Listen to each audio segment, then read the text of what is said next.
Trish from the Cadbury kitchen is here today and we're making Eton mess with chocolate. chocolate strawberry mess, actually.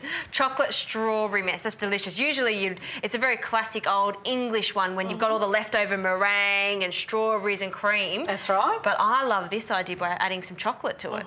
Well, it makes it that little bit more special. Exactly. Okay, so it is really basic, just a few quick things to put together. Justine, if you could there's half a punnet of strawberries in there. If you can just mash those down so that it's kind of sloppy and saucy. And there's a little bit of sugar to add to that. Okay. And I'm going to grate some of the Cadbury baking block using the dark chocolate.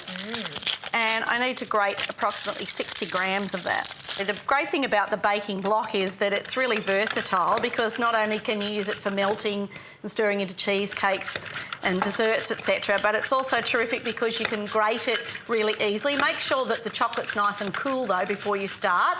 And I love, we've got these little sort of mini meringues here, and this is great. I always do a little Eton mess when I've got people coming over last minute and it's like, oh, they always want a dessert. What am I going to cook? This is the best thing because you've got everything here. You've got a bit of cream in the fridge, meringues maybe, or you can just go down to the store. You can get them ready-made, can't you? Absolutely. Well, if you haven't got meringues, the other thing that you can do is make it really Australian and put lamingtons in it. Yeah. Or you can use biscuits that you have, or Saviati biscuits are really good done this way too. Because an Eton mess, it's all about that texture. So you've got that crunchiness of the meringue, you've got gooiness of the cream, some fresh fruit, and of course, well, chocolate. That speaks for itself, I guess. So can I start layering this for you? Yes, you can. Yeah. We need to start with the meringues. Okay, and we just crumble them in there? Yeah, just rough. Just roughly? You can use those little ones, or you can, if you've got those little meringue nests, you can always crush those up and make it quite chunky, which is nice too. We'll do two here, one for me, one for you. Rightly so. That's probably rightly so.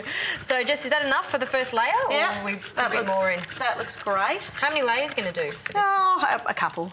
See how we go. And it's really nice to do it in these glasses just to show off those individual layers too. I think the great thing about these is that it's the world's most basic, simple cheats dessert, if you like. Yeah. But you put it in a flash-looking glass and it looks fantastic. Yeah. And everyone goes, oh, wow, you've gone to such a lot of trouble. It's like, I don't think so. But you never tell them that, though. No, you never let that on. But there's an expectation of, wonderful things. Wow. All right, so next we can add some strawberries. Okay. I might use a spoon for that. I'll swap that over. So just some of the handful. softened, sort of saucy strawberry, that'll help to soften up the meringue. And then we can put some of the whole ones over the top. All right. So we've cut them in half.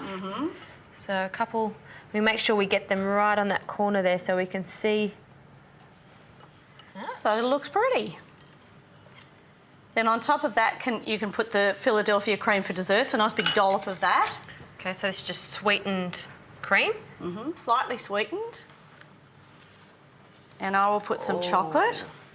So the grated chocolate is going to fill in all the holes there, which is great.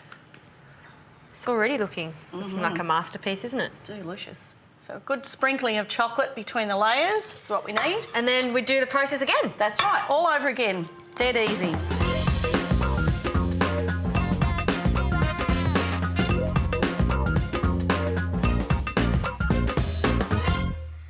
Last dollop of cream on top.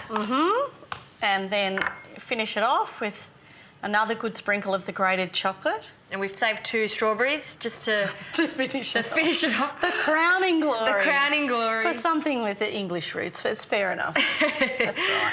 We might put them, I don't even think it needs it, but we will just to make it extra hot. Extra special. Look at that, Trish. Perfect. So they can be made ahead of time and popped in the fridge.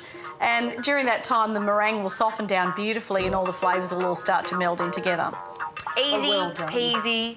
You can do that at home within 5 minutes. Absolutely. Dessert's on the table.